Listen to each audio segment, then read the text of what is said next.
Olá! Hoje a gente vai mergulhar em uma história que é muito mais que uma sobremesa. É um pilar da cultura, um sabor que define toda uma região.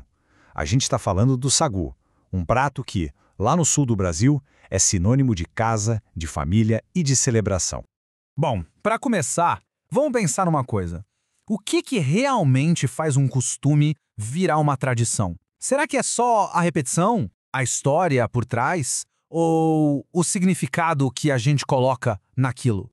Pois é, para toda uma cultura, a resposta para essa pergunta pode estar, acredite, dentro de uma tigela. Uma sobremesa que parece simples, mas que vem carregada de história, atravessando gerações e se tornando parte da identidade de um povo.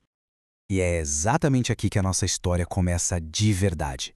Porque o sagu não é só uma lista de ingredientes e um modo de preparo, não. Não, ele é um legado. É uma herança de afeto que se manifesta em forma de comida.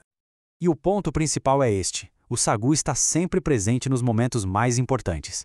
Ele é a sobremesa clássica do almoço de domingo, está nas festas que reúnem toda a família e naquelas celebrações que marcam a vida. Ele não é exceção, não. Ele é a regra nos momentos de alegria. Agora vamos entender melhor o que faz essa sobremesa ser o que ela é. Porque o que torna o sagu gaúcho tão especial é a sua composição. Uma fusão de culturas que por si só já conta uma baita história. E olha só que mistura interessante, que diz tanto sobre a cultura local. De um lado, a gente tem as pérolas de tapioca, que têm origem lá na Ásia. Do outro, o vinho tinto seco, um verdadeiro símbolo da imigração europeia na Serra Gaúcha. A união desses dois mundos, Ásia e Europa, dentro de um prato brasileiro, isso cria algo completamente novo e único. E é essa união que cria o que a gente pode chamar de assinatura gaúcha. O sagu de lá se diferencia por esse caldo denso, encorpado de vinho, que não só dá essa cor rubi linda e intensa, mas também um sabor profundo, um sabor que fica na memória de quem prova. E aqui entra aquele toque pessoal, sabe? Não existe uma única receita de sagu. A tradição se mantém viva justamente porque cada família tem seu próprio segredinho. Pode ser um pouco mais de canela, a quantidade exata de açúcar ou aquele ponto de cozimento perfeito. É uma receita que é de todo mundo e, ao mesmo tempo, é muito particular. Então, como é que se prepara essa tradição toda? Vamos dar uma olhada no processo, que é quase um ritual passado de mãe para filha, de pai para filho. Os ingredientes são simples, mas cheios de personalidade. Tem as pérolas de sagu, claro, um bom vinho tinto seco, açúcar para equilibrar tudo e o calor das especiarias, como canela e cravo. As raspinhas de laranja entram para dar um perfume, um toque cítrico sutil. E o creme de leite fresco? Ele vem no final para fechar com chave de ouro. O preparo tem algumas etapas bem definidas. Primeiro, a hidratação das pérolas de sagu. Depois, vem a mágica de criar o caldo aromático com o vinho e as especiarias. Aí, o cozimento lento do sagu nesse caldo e, por fim, o descanso na geladeira, que é fundamental para chegar na textura certa.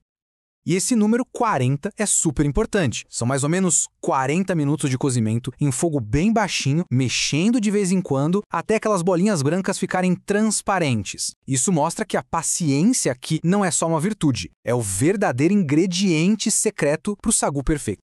Mas olha, o sagu vai muito além da cozinha. Ele carrega um significado social enorme, representando a maneira como os gaúchos recebem e cuidam das suas visitas.